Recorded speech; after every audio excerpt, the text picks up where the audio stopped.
जन जन की आस्था के प्रतीक और मध्यकाल में सदियों की दास्ता से और रूढ़िवादी समाज में जागरूकता की अलग जगाने वाले बाबा रामसा पीर के चरणों में नमन करता हूँ। मैं नमन करता हूँ, मेरी प्रेरणा रहे और जिस समुदाय से मैं आता हूँ उसे सदियों की दास्ता से मुक्त कराने वाले हम सब के आदर्श, हम सब की प्रेरणा बाबा साहेब डॉक्टर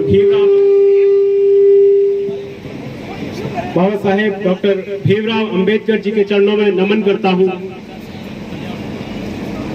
मेरी इस यात्रा में लगातार मेरे साथ हर संघर्ष में, हर कठिनाई में साथ खड़े रहने वाले मेरे इस जीवन के सृष्टा, मेरे प्राप्य, मेरे पूज्य माता पिता जी के चरणों में नमन करता हूँ, जिनके बिना शायद आप सबके बीच में खड़े रहकर मैं बोल पा रहा हूँ तो शायद ये मौका मुकम्मल नहीं होता।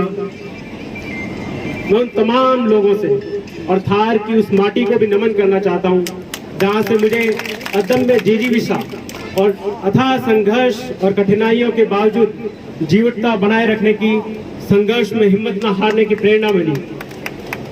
मैं हमारे तमाम इस मंच पर जितने भी बुद्धिजीवी, राजनेता वर्ग और अधिकारी वर्ग जिन्होंने थार को समय समय पर हर अपने कार्य क्षेत्र में गौरवान्वित करने का कार्य किया, उन सबको भी नमन करता हूँ।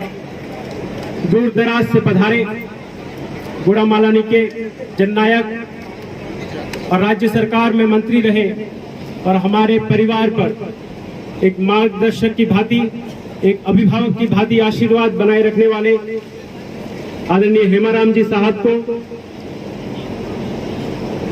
बायतू के लोकलाडले विधायक और जनसेवा के माध्यम से अपनी एक अलग राष्ट्रीय पहचान बनाने वाले आदरणीय हरीश जी चौधरी को, मैं पूज्य संत परमानंद जी महाराज के शिष्य, मेरी मम्मी जी के गुरु है परमानंद जी, उनके शिष्य अमृत राम जी महाराज जंजेत आश्रम के पीठाधीश्वर, उनके चरणों में नमन करता हूँ।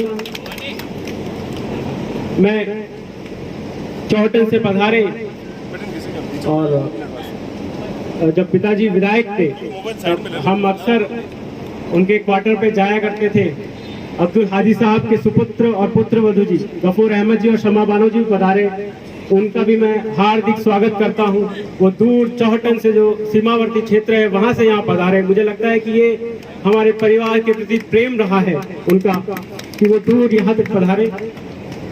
तमाम मंचस्थ अतिथि, मैं शायद नाम लूं तो कम पड़ जाएगा, तमाम हमारे क्षेत्र के, पूरे बाड़मेर जिले के और राजस्थान के कोने कोने से पिछले 30 वर्षों में मेरे पिताजी ने, मेरे माताजी ने जिन लोगों से भी रिश्ते बनाए, जिन लोगों से पारिवारिक संपर्क रहे, आज अपना प्रेम दिखाते हैं, वो तमाम लोग पधारे हैं। मैं उन सब का हृदय से आभार व्यक्त करता हूं, हार्दिक अभिनंदन करता हूं।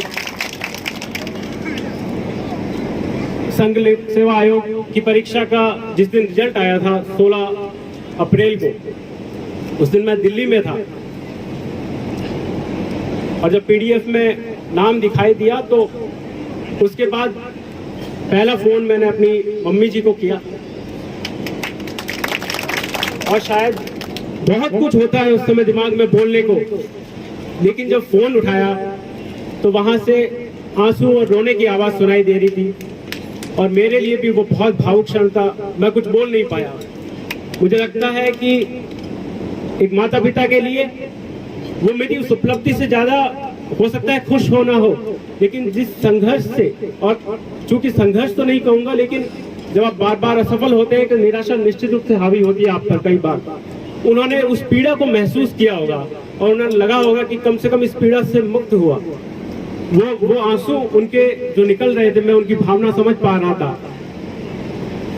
पिताजी से बात हुई, घर वालों से बात हुई और लगातार, चूंकि पिताजी अपने राजनीति के क्षेत्र में भी सक्रिय रहते हैं, मेरी इच्छा थी कि क्योंकि सफलता जब आपको मिलती है तो उसकी खुशी का आनंद जब दुगना हो जाता है जब आप अपनों के बीच में होते हैं। लेकिन मैं वहाँ दिल्ली में अकेला था तो मैंने पिताजी से कहा कि मुझे आना है, लेकिन इनकी अपने कार्य क्षेत्र के प्रति ईमानदारी है।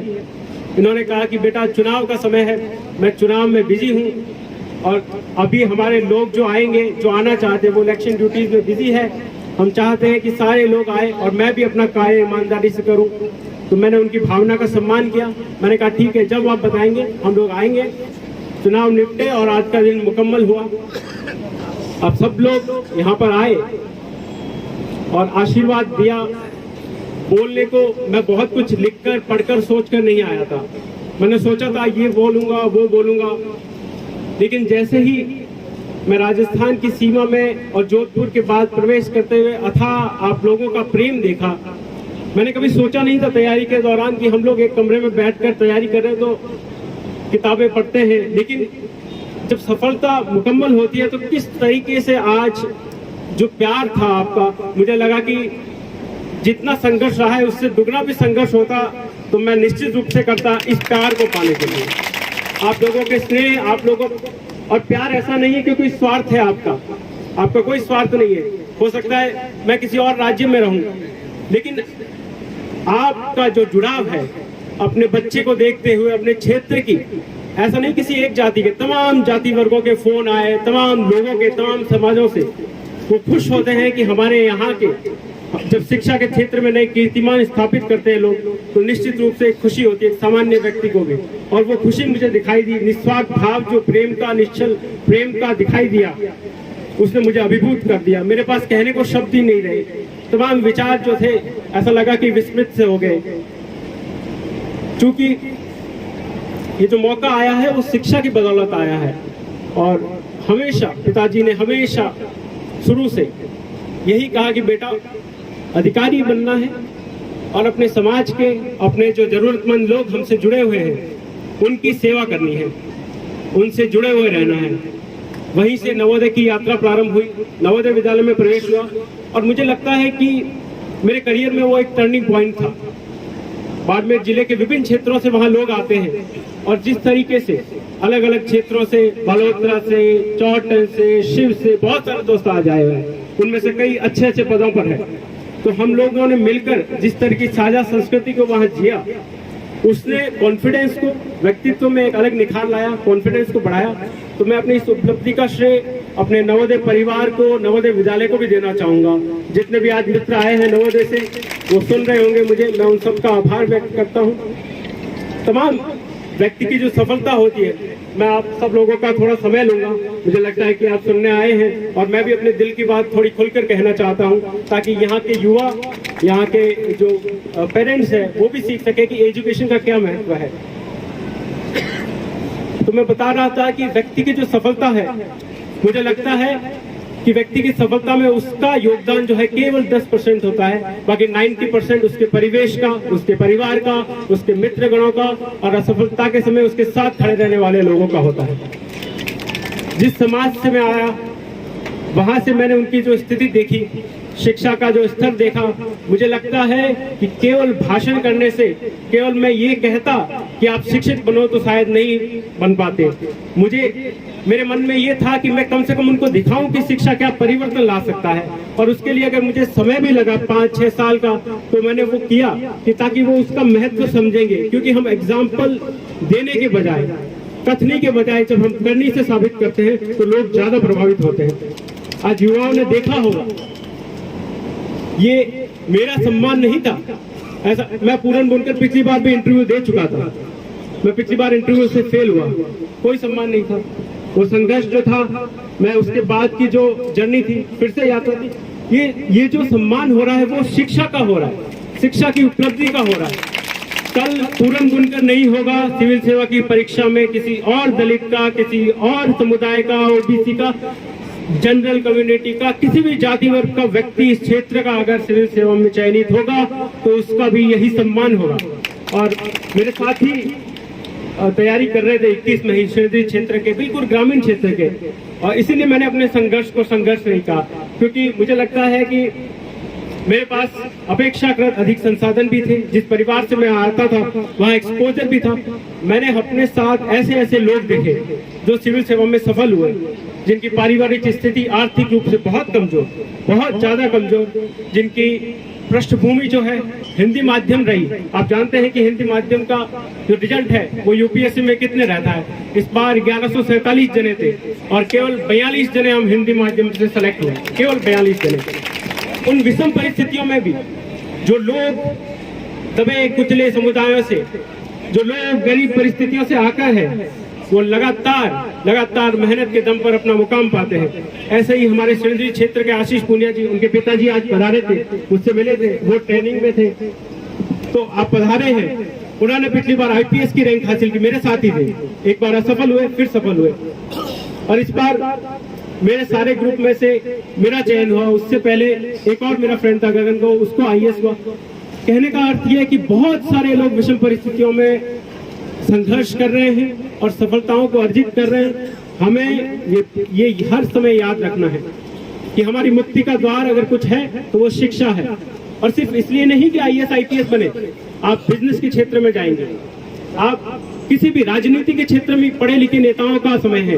अगर आप जागरूक हैं, पढ़े लिखे हैं, तो विधानसभाओं में, लोकसभाओं में अपने लोगों की आवाज उठा पाएंगे। जिनके हक हुजूर के लिए हम लोग लड़ाई लड़ते हैं, उनकी बात को बड़े तार्किक ढंग से रख पाएंगे। तो मेरा यही कहना है कि जिस तरीके से मेरे माता पिता ने हर समय मुझे शिक्षा के लिए प्रेरित किया, और लगातार विषम परिस्थितियों में जब मैं फेल होता था, मेरी मम्मी जी का मुझे लगता है कि उनका अगर धन्यवाद मैं करूं तो शायद मुझे लगता है कि माँ का धन्यवाद तो आप किसी जन्म में कर नहीं सकते। मैं कुछ भी करता, पढ़ता नहीं पढ़ता, उनके लिए मैं उतना ही प्रिय बेटा होता। लेकिन जितनी विषम परिस्थितियों में मैं असफल हो रहा था, उसके बावजूद उनका एक ही शब्द होता था, मारवाड़ी में कहते बेटा हियो मत हार जे, हिम्मत मत हार जे। और उसने मुझे लगातार प्रेरित किया कि वो साथ में है, उनका आशीर्वाद साथ में है, और जब माँ का आशीर्वाद साथ में होता है तो आप किसी क्षेत्र में असफल हो ही नहीं सकते। और मैंने ये साक्षात देखा है।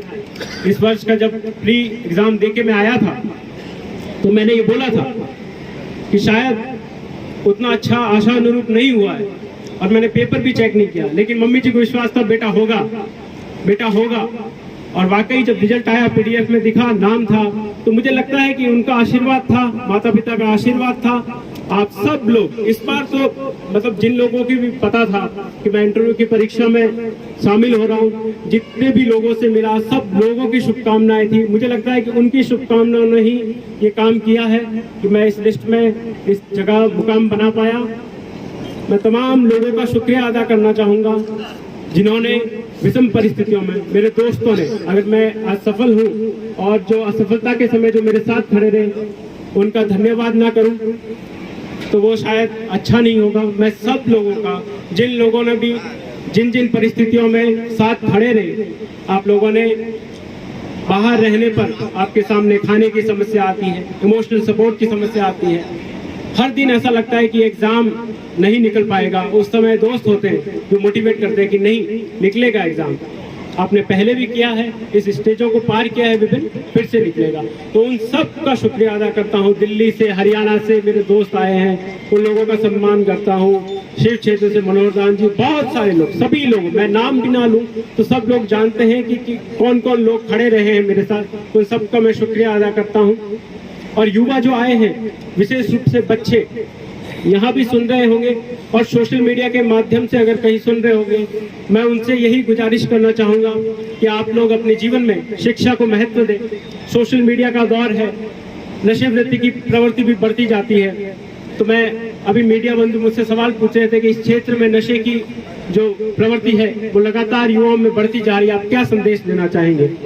मुझे लगता है कि मैं अगर इतने बुद्धिजीवी लोग बैठे हैं और मैं अगर कुछ संदेश दूं तो वो शायद छोटा मुंह बड़ी बात होगी। आप लोग समय समय पर समाज में शिक्षा को लेकर जागरूकता देते रहते हैं, नशे के बारे में बताते रहते हैं। तमाम शिक्षाविद जो आए हैं, अधिकारी वर्ग जो आए हैं, राजनेता वर्ग जो आए हैं, वो हर समय जागरूक करते रहते हैं। लेकिन आज ये मौका है कि मुझे भी अवसर मिला है कि मेरी आवाज थोड़ी दूर तक जा सकती है, वो लोग सुन सकते हैं। तो मेरी भी यही गुजारिश रहेगी कि आप जो कुरीतियां हैं उनको त्यागें, शिक्षा को अपना हथियार बनाएं और कलम के माध्यम से सफलता की नई इबारत खड़ी करें, ताकि आपके आने वाले युवा पीढ़ी है वो आपसे प्रेरणा ले सके।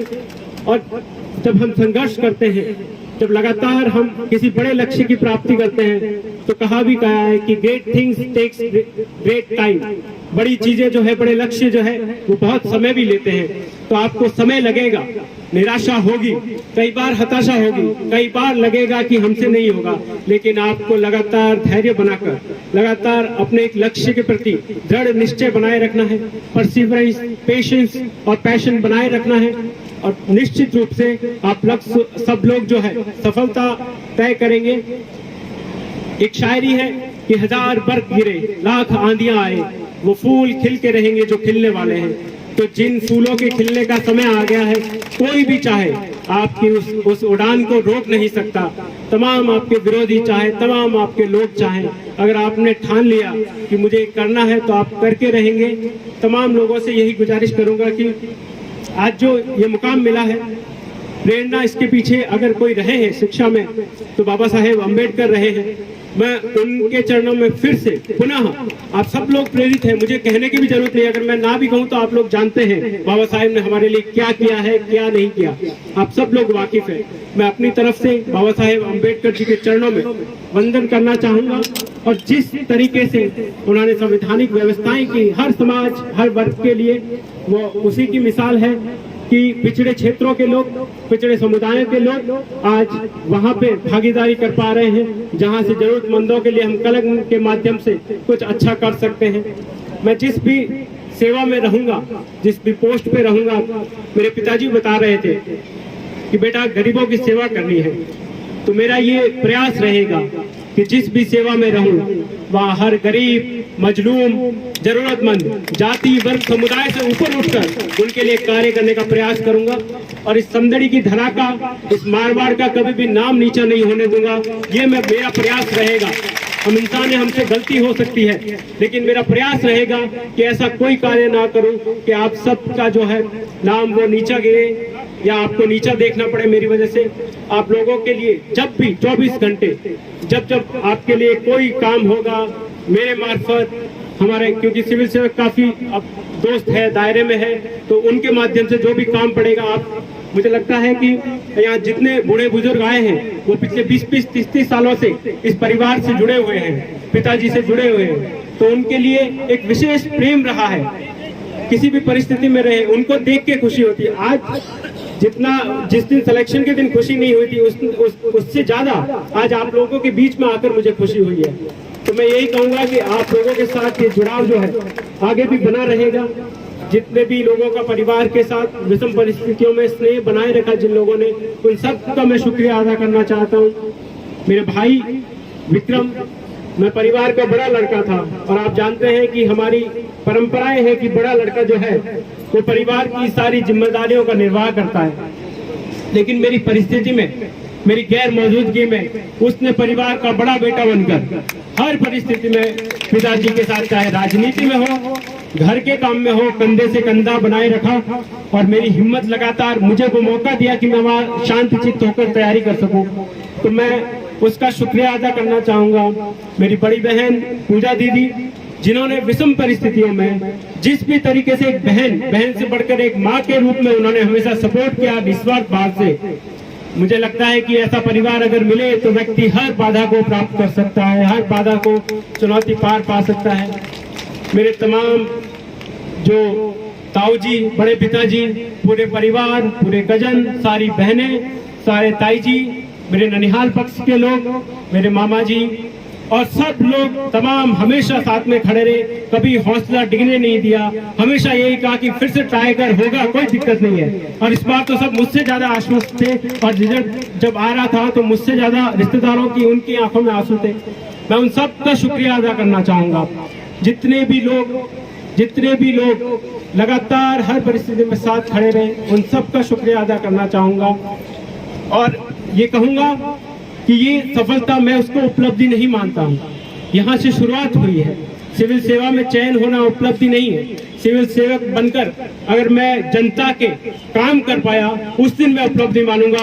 आज से 20-30 साल पहले अगर बाद में हम लोग मिलेंगे, आप में से कई युवा जब मिलेंगे, तब अगर वो कहेंगे कि नहीं, तुमने गौरवान्वित किया है, तुमने जो है अपनी जो नौकरी थी या जो सेवा थी उसके माध्यम से जो काम करना था वो किया है, तब मैं समझूंगा कि वो उपलब्धि होगी मेरे लिए। और अंतिम पंक्तियां यही है कि मीलों की यात्रा बहुत बाकी है, ये कोई अंतिम पड़ाव नहीं है। तो गहन सघन मनमोहक बंतरु मुझको आज बुलाते हैं, किंतु किए जो वादे मैंने याद मुझे वो आते हैं। अभी कहाँ आराम पड़ा या मूक निमंत्रण छलना है, अरे अभी तो मिलो मुझको चलना है। तो लगातार ये यात्रा जारी रहेगी, सफलता की हर दिन प्रयास रहेगा, चाहे फिर से शिक्षा के क्षेत्र में हो, यहाँ के लोगों को प्रेरित करने के क्षेत्र में हो। हम लोगों का प्रयास रहेगा कि थार के जितने भी युवा सिविल सेवा में तैयारी करना चाहते हैं, चाहे आशीष पूनिया जी हो या और भी सिविल सेवक जो सेलेक्ट हुए, हमारा प्रयास रहेगा कि उनको मोटिवेट कर सकें। थार के जितने भी ऑफिसर्स हैं उनके साथ मिलकर और भी लोगों का सहयोग लेकर शिक्षा के क्षेत्र में जो हम कर पाएंगे, आप लोगों से, आप जितने भी वरिष्ठ लोग यहाँ मंच पर बैठे हैं, उनसे जो सुझाव मिलेंगे, हमसे जो भी हो पाएगा, और आपकी प्रेरणा से यही करेंगे कि आपका नाम कभी नीचा नहीं होने देंगे। लगातार आप लोगों ने जो परंपरा थार की, जिस परंपरा को जिस ऊंचे मुकाम पर छोड़ा है, वहां से आगे ले जाने का उस मशाल को प्रयास होगा, पीछे ले जाने का कभी नहीं होगा। आप लोगों ने इतने धैर्य से सुना, सुबह से सब लोग इंतजार कर रहे थे, और सुबह से नहीं 2-3 दिन से मैं लगातार देख रहा था, सुन रहा था, फोन कॉल आ रहे थे। आप जो पलक पावड़े बिछाकर बैठे थे यहाँ पर, मुझे लगता है कि वो प्रेम जो है मैंने नहीं कमाया, इस परिवार ने कमाया है। इस परिवार की बदौलत ही आप यहाँ पर आए हैं। तो इस परिवार के प्रेम से मैं अभिभूत हूँ, आपका हार्दिक अभिनंदन करता हूँ। सुबह से जो लोग बैठे थे, आए हैं दूर दराज से, उन तमाम लोगों का फिर से एक बार बहुत बहुत धन्यवाद। बोलने में अगर किसी व्यक्ति का आभार छूट भी गया हो गलतीवश, तो मैं माफी चाहूंगा। आप सब लोगों का मैं फिर से एक बार बहुत बहुत धन्यवाद कर देना चाहता हूँ। जय हिंद, जय भीम।